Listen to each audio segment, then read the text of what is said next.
TDP నాయకులు చంద్రబాబుపై ఎలా తిరగబడ్డారు, ఎలా నెట్టేశారు, స్టేజ్ పై నుంచి ఆయన కిందకు తోసేయడానికి కూడా సిద్ధపడ్డారంటే ఆ పార్టీలో ఏం జరుగుతోందనే దృశ్యాలు కూడా చూద్దాం. ముందుగా నెల్లూరులో రా కదలి రా అని చంద్రబాబు పిలిపిస్తే మరి నెల్లూరు కదిలొచ్చిందా లేదా, ఆ జిల్లాలో కదలికుందా లేదా, ఒక్కసారి ఆ దృశ్యాలు చూద్దాం ప్లీజ్.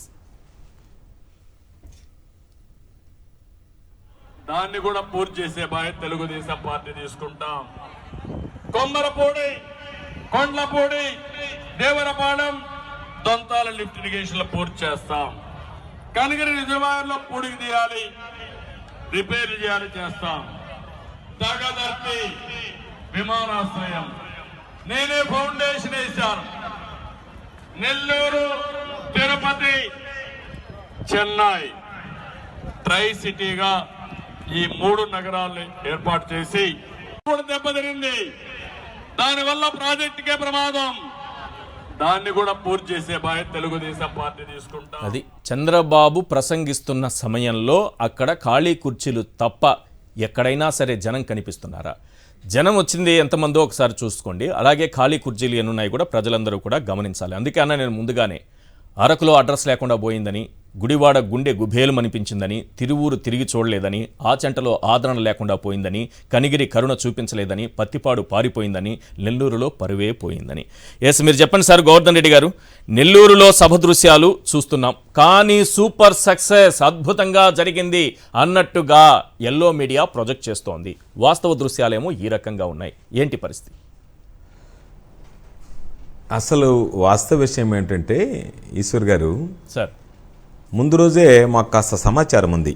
ఎక్కడైతే జగన్మోహన్ రెడ్డి గారు 2019 ఎన్నికలకు ముందు సమరశంకరావం సభ పెట్టాడో అదే స్థలంలో వేణుగోపాల స్వామి కాలేజ్ గ్రౌండ్స్లో వాళ్ళు కూడా నిన్న సభ నిర్వహించడం జరిగింది. అయితే 3000 కుర్చీలు మాత్రమే సభలో వేస్తున్నారు. కాబట్టి జనం చాలామంది వచ్చారు, మేము ఎక్స్పెక్ట్ చేసిన దానికన్నాను అని చెప్పి కుర్చీలు చాలలేదు, స్థలం చాలలేదు అన్నట్టుగా స్థలాన్ని కూడా పరిమితం చేసి ఆయనకు ఒక ఆర్గనైజ్డ్ టీం ఉంది, ఈవెంట్ ఆర్గనైజర్స్. వాళ్ళు వచ్చి అంతా చేసి దాన్ని అంతా పెట్టిన తర్వాత 3000 కుర్చీలు వేశారని చెప్పారు. వాస్తవానికి నేను అనుకున్నా కనీసం ఒక 14 సంవత్సరాలు ముఖ్యమంత్రిగా ఉన్నాడు. అదిగాక ఇప్పుడు ఒక రకమైనటువంటి సందర్భం, ప్రతి ఒక్కరు టికెట్ ఆశిస్తారు. టికెట్ ఆశించే వాళ్ళు ఎంతోమంది జనాన్ని తోలడానికి పోటీ పడతారు. సాధారణంగా ఉధృతంగా జనాన్ని తీసుకురావాల్సినటువంటి పరిస్థితి ఉంటుంది. ఈ సమయంలో దాదాపుగా ఒక 30,000 మందితో సభ పెట్టినా కూడా అది సమంజసంగా అనిపిస్తుంది తప్ప అది పెద్ద అతిశయోక్తిగానో పెద్ద సభ అనేటువంటిది కూడా మాట్లాడలేం.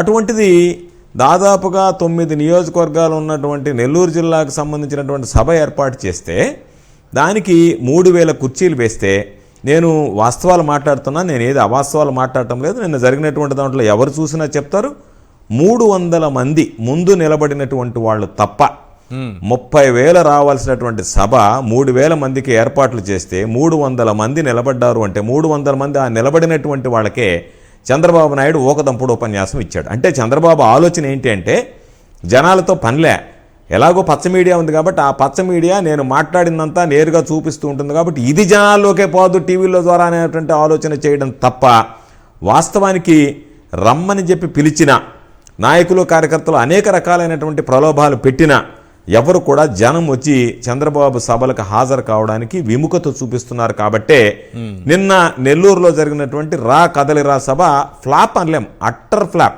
నాకు తెలిసి నేను దాదాపుగా ప్రత్యక్ష రాజకీయాల్లో 2006లో జిల్లా పరిషత్ చైర్మన్ నుంచి ఉన్నా. బహుశా చంద్రబాబు నాయుడికి నెల్లూరులో నిన్న జరిగినటువంటి ఘోర పరాభవం, నిన్న ప్రజలు రానటువంటి తీరు చంద్రబాబు నాయుడికి సంబంధించి అది అవమానకరంగా భావించాలి దాన్ని. ఎందుకంటే అసలు కనీసం ఆయన వస్తున్నాడనేటువంటి ఉనికి కూడా చాటుకోలేకపోయాడు అని అంటే మనం అంతకన్నా దౌర్భాగ్యమైనటువంటి పరిస్థితులు తెలుగుదేశం పార్టీకి ఉండవు, రావు. తెలుగుదేశం పార్టీ రాష్ట్రంలో దాదాపు కనుమరుగైపోయింది అనేది అర్థమైపోయింది. జిల్లాలో మంచి నాయకులే ఉన్నారు. ఎందుకంటే గతంలో నేను చెప్పాను కదా, అరకు గానీ లేకపోతే కనిగిరి గానీ, అంతకుముందు తిరువూరు గానీ, గుడివాడ గానీ ఇవన్నీ ఫ్లాప్ అయిన తర్వాత ఆయన చాలా జాగ్రత్తలు తీసుకుంటున్నారు. కొంత గ్యాప్ ఇచ్చి మళ్ళీ డేట్స్ అన్నీ కూడా రీషెడ్యూల్ చేసుకుంటూ వచ్చి ఇప్పుడు నెల్లూరు దగ్గరకు వచ్చారు. కానీ 1,00,000 మంది తక్కువ కాకుండా తీసుకురావాలని ఒక టార్గెట్ అందరి నాయకులకి పెట్టారు. కనీసం 30,000 మంది రావాలనేది మీరు అన్నట్టుగా కనిపిస్తోంది. 3,000 కుర్చీలు వేస్తే 300 మంది రావడం ఏంటి? అంటే ఎక్కడ లక్ష్య టార్గెట్ 30,000 మంది ఎక్కడ దీంట్లో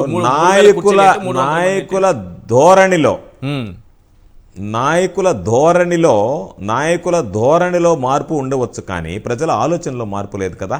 ప్రజలు చంద్రబాబు నాయుడిని కోరుకోవడం లేదు కదా. నాయకులు కొంతమంది స్వార్థ ప్రయోజనాల కోసం వైఎస్ఆర్ కాంగ్రెస్ పార్టీని వదిలి తెలుగుదేశం పార్టీకి వెళ్ళినంత మాత్రాన్నే చంద్రబాబు నాయుడు నాయకత్వం నెల్లూరులో బలపడింది అనేటువంటి దాన్ని ఏ ఒక్క తెలుగుదేశం పార్టీకి సంబంధించినటువంటి కార్యకర్త కూడా అంగీకరించేటువంటి పరిస్థితిలో లేడు. ఎందుకంటే ప్రజలు ఇది నెల్లూరు జిల్లా అనేటువంటిది రాజశేఖర రెడ్డి గారికి, జగన్మోహన్ రెడ్డి గారికి పెట్టని కోట వంటిది. కాబట్టి అధికారంలోకి రానప్పుడు 7 సీట్లు వచ్చాయి. మొన్న బహుశా 75 సంవత్సరాల సుదీర్ఘ స్వాతంత్రానికి వచ్చినటువంటి తర్వాత చరిత్రలో నెల్లూరు జిల్లాలో అన్ని సీట్లు ఒక్క పార్టీకి రావడం అనేటువంటిది 2019లో జరిగింది. అది ఆ సీన్ మరలా రిపీట్ కాబోతుందనేటువంటిది నిన్న జరిగినటువంటి చంద్రబాబు సభతో స్పష్టమైంది. ఎందుకంటే 1,00,000 మందిని తరలించాలనేటువంటి టార్గెట్ పెట్టిన మాట వాస్తవం. నియోజకవర్గానికి 20 నుంచి 25,000 రూపాయలు అన్నారు. నియోజకవర్గానికి సంబంధించినటువంటి సమన్వయకర్తలకు ఆ పేమెంట్ కూడా చేశారు. ఇన్ని చేసినా, అన్ని రకాలైనటువంటి కార్యక్రమాలు ఏర్పాటు చేసినా, డబ్బు, మద్యం, అన్ని రకాలైనటువంటి బిర్యానీ ప్యాకెట్లు అన్నీ పంపిణీ చేసినా సరే జనాలు కనీసం రావడానికి విముఖత చూపించారంటే, డబ్బు ఇస్తామన్నా రావడానికి విముఖత చూపించారంటేనే ఇక్కడ అర్థం చేసుకోవాల్సింది చంద్రబాబు పట్ల ఆకర్షితులు అవుతారనేటువంటిది పక్కన పెడితే, చంద్రబాబు సభకు ప్రలోభాలకు కూడా లొంగి పేదవాడు కూడా రావడానికి, కూలీలు రావడానికి కూడా ఇష్టపడటం లేదు, విముఖత చూపిస్తున్నారంటే చంద్రబాబు నాయుడు పట్ల ఎంత వ్యతిరేకత ఉంది ప్రజల్లో అనేటువంటిది స్పష్టంగా మనం అర్థం చేసుకోవాల్సినటువంటి పరిస్థితి. ఎన్నికల సమయంలో 1,00,000 మంది అని చెప్పి 30,000 మందికి కనీసం తీసుకొస్తారని చెప్పి అనుకుంటే 3,000కు కుదిస్తే 300 మంది కూడా నిలబడలేదంటే ఇప్పుడు యాక్చువల్గా ఈరోజు అదే విధంగా మళ్ళీ మాట్లాడదాం. నిన్న అదే సమయంలో కోట మండల కేంద్రంలో జగన్మోహన్ రెడ్డి గారు పిలుపుతో ఇచ్చినటువంటి సామాజిక సాధికార యాత్ర, జగన్మోహన్ రెడ్డి గారు పాల్గొనలేదు, జగన్మోహన్ రెడ్డి గారి ప్రతినిధులు పాల్గొన్నారు.